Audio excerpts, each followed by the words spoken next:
नमस्कार दोस्तों, ET money के यूट्यूब चैनल पे आप सभी का बहुत बहुत स्वागत है। दोस्तों आज के इस वीडियो में हम चर्चा करेंगे कि सिप क्या होती है और ये काम कैसे करती है। आपने हिंदी में एक बहुत मशहूर कहावत सुनी होगी कि बूंद बूंद पानी से ही घड़ा भरता है। तो सिप भी इसी प्रिंसिपल के ऊपर काम करती है, जहाँ पे आप एक फिक्स्ड अमाउंट जो कि केवल 500 रुपये भी हो सकता है, उसको एक रेगुलर इंटरवल के ऊपर निवेश करते हैं। ये इंटरवल आप खुद डिसाइड कर सकते हैं। आप वीकली सिप भी कर सकते हैं, मंथली भी कर सकते हैं, क्वार्टरली भी कर सकते हैं या एनुअल सिप भी कर सकते हैं। दोस्तों इस कॉन्सेप्ट को समझने के लिए हम एक एग्जाम्पल लेते हैं जो कि लोन से संबंधित है। क्या आपने कभी सोचा है कि हम लोन किस लिए लेते हैं?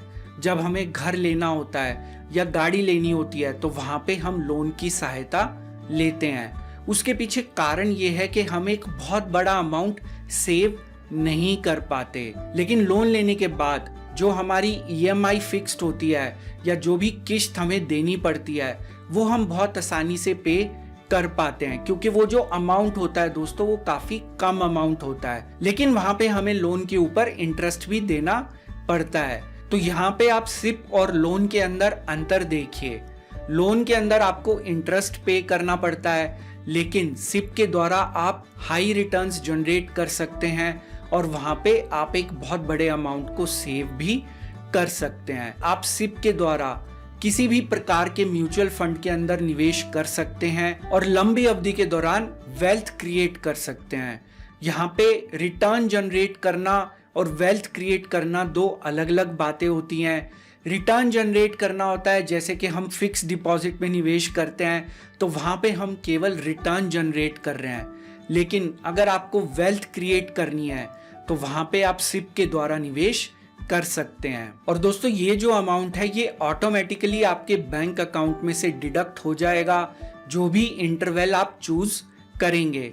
मान लीजिए आप मंथली सिप करते हैं और आप डिसाइड करते हैं कि मेरा जो सिप का अमाउंट है वो 5 तारीख को डिडक्ट होना चाहिए, तो हर महीने की 5 तारीख को वो अमाउंट ऑटोमेटिकली आपके बैंक अकाउंट से डिडक्ट हो जाएगा और अपने आप वो म्यूचुअल फंड के अंदर निवेश कर दिया जाएगा। अब दोस्तों आपके मन में एक सवाल आ रहा होगा कि भाई मेरा अमाउंट भी डिडक्ट हो गया, उसको म्यूचुअल फंड में निवेश भी कर दिया गया, तो अब मुझे पता कैसे लगेगा? तो दोस्तों यहाँ पे जो भी अमाउंट निवेश किया जाता है उसके बदले आपको म्यूचुअल फंड की यूनिट्स अलॉट की जाती हैं। मान लीजिए कोई म्यूचुअल फंड स्कीम है, उसकी एनएवी इस समय 20 रुपए है और यहाँ पे आप 1000 रुपए उस म्यूचुअल फंड स्कीम के अंदर निवेश करते हैं। तो दोस्तों आपके निवेश के बाद आपको उस म्यूचुअल फंड स्कीम की 50 यूनिट्स अलॉट कर दी जाएंगी। अगर इस म्यूचुअल फंड स्कीम की एनएवी बढ़ती है, इंक्रीज होती है, तो आपका जो निवेश है वो भी इंक्रीज होगा।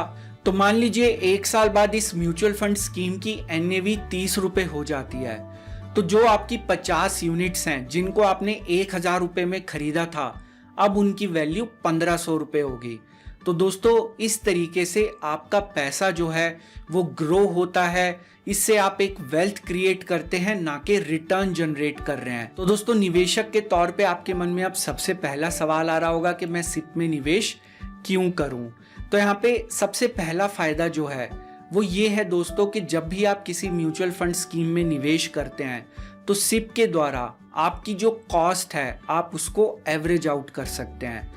जैसा कि आप जानते हैं कि मार्केट एक साइकिल में मूव करती है। मार्केट कभी बियरिश होगी, फिर बुलिश हो जाएगी, फिर बियरिश होगी और फिर बुलिश हो जाएगी। तो यहाँ पे जब आप सिप के द्वारा निवेश कर रहे हैं तो मार्केट मान लीजिए इस समय बियरिश है या मार्केट इस समय डाउन है, तो वहाँ पे आपको ज़्यादा यूनिट्स अलॉट होंगी। जब मार्केट ऊपर की तरफ जाएगी तो आपको कम यूनिट्स अलॉट होंगी। तो उससे क्या है कि आपकी जो कॉस्ट है वो एवरेज आउट हो जाएगी। आप जब मार्केट नीचे की तरफ है तब आप ज़्यादा यूनिट्स परचेज कर रहे हैं, ज़्यादा यूनिट्स खरीद रहे हैं, लेकिन जब मार्केट पीक पे है या बुलिश है उस समय आप कम यूनिट्स खरीद रहे हैं। इससे आपकी जो टोटल कॉस्ट है वो एवरेज आउट हो जाएगी और मार्केट की जब साइकिल चेंज होगी, मार्केट जब बियरिश से बुलिश रन के अंदर आएगी, तो वहां पे आपकी क्योंकि कॉस्ट अब कम है एवरेज आउट है तो आपको बहुत बेहतरीन रिटर्न्स मिलेंगे। आप वहां पे एक बहुत अच्छी वेल्थ क्रिएट कर सकते हैं अपने निवेश के ऊपर। तो आप अपने निवेश को ग्रो होता हुआ देख सकते हैं।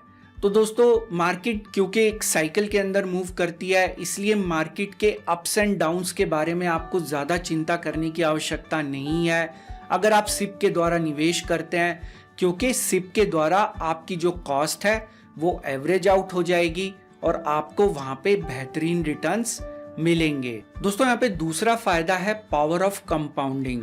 क्या आपको मालूम है कि जो बहुत बड़े निवेशक हैं वॉरेन बुफेट जी, उन्होंने 14 साल की उम्र में निवेश करना शुरू कर दिया था, लेकिन उनका जो पैसा है वो एक्सपोनेंशियली ग्रो होना शुरू हुआ जब उनकी उम्र थी 50 साल। पावर ऑफ कंपाउंडिंग को इस दुनिया का 8वां वंडर भी कहा जाता है। तो अब आपके मन में सवाल आ रहा होगा कि भाई ये पावर ऑफ कंपाउंडिंग होती क्या है। तो दोस्तों, पावर ऑफ कंपाउंडिंग के अंदर जो आप रिटर्न्स जनरेट कर रहे हैं, जो आप वेल्थ क्रिएट कर रहे हैं, वो ना केवल अपने निवेश के ऊपर कर रहे हैं, पर उस निवेश के ऊपर आपको जो फायदा हो रहा है, जो गेन हो रहा है, आप उसके ऊपर भी रिटर्न जनरेट कर रहे हैं। मान लीजिए आपने 1 साल के अंदर सिप के द्वारा 1 लाख रुपए निवेश किए किसी म्यूचुअल फंड स्कीम में, और उसका जो 1 साल का रिटर्न था वो 15% था। तो अब आपका 1 लाख रुपए जो है वो 1,15,000 रुपए हो गया है। अब पावर ऑफ कंपाउंडिंग के अंदर क्या है कि जो दूसरे साल आपको रिटर्न मिलेगा या दूसरे साल के लिए जो आपका निवेश है वो 1,15,000 रुपए है, ना कि 1 लाख रुपए। तो यहाँ पे आपका जो ओरिजिनल निवेश है वो 1 लाख रुपए है, आप उसके ऊपर भी गेन कर रहे हैं, और जो उस निवेश के ऊपर आपको फायदा हुआ उसके ऊपर भी आप गेन कर रहे हैं, उसके ऊपर भी आप रिटर्न जनरेट कर रहे हैं। इससे आपका पैसा जो है वो पावर ऑफ कंपाउंडिंग का इस्तेमाल करके काफी तेजी से ग्रो करेगा। दोस्तों, सिप में निवेश करने का तीसरा सबसे बड़ा फायदा है कि यहाँ पे आप एक डिसिप्लिन के अंदर निवेश करते हैं। यहाँ पे बहुत बड़े जो निवेशक हैं या एस इन्वेस्टर्स हैं, उनका हमेशा ये मानना है कि पहले आप निवेश करें, पहले आप सेव करें, उसके बाद स्पेंड करें। यहाँ पे होता क्या है कि मान लीजिए आप महीने में एक एक्स अमाउंट अर्न करते हैं, तो वहाँ पे आपके काफ़ी सारे खर्चे भी होते हैं, और अगर आप अपने खर्चों पे कंट्रोल नहीं कर पाते तो हो सकता है कि महीने के अंत में आपके पास कुछ भी ना बचे निवेश करने के लिए। लेकिन अगर आप सिप के द्वारा निवेश करते हैं तो आप डिसिप्लिन्ड हो जाएंगे। आपको पता है कि आपके खर्चे कितने हैं, आप एक बजट के अंदर अपने खर्चे करेंगे। तो पहले वहाँ पे आप सेव करेंगे, उसके बाद आप स्पेंड करेंगे। अगर आप इस तरीके से निवेश करते हैं, पहले सेव करते हैं फिर स्पेंड करते हैं, तो वहाँ पे आपको कभी भी कोई फाइनेंशियल दिक्कत नहीं आएगी, क्योंकि आप एक डिसिप्लिन्ड मैनर के अंदर एक रेगुलर बेसिस के ऊपर आप निवेश कर रहे हैं, जो पैसा आपके फाइनेंशियल ऑब्जेक्टिव्स या फाइनेंशियल गोल्स को अचीव करने में मदद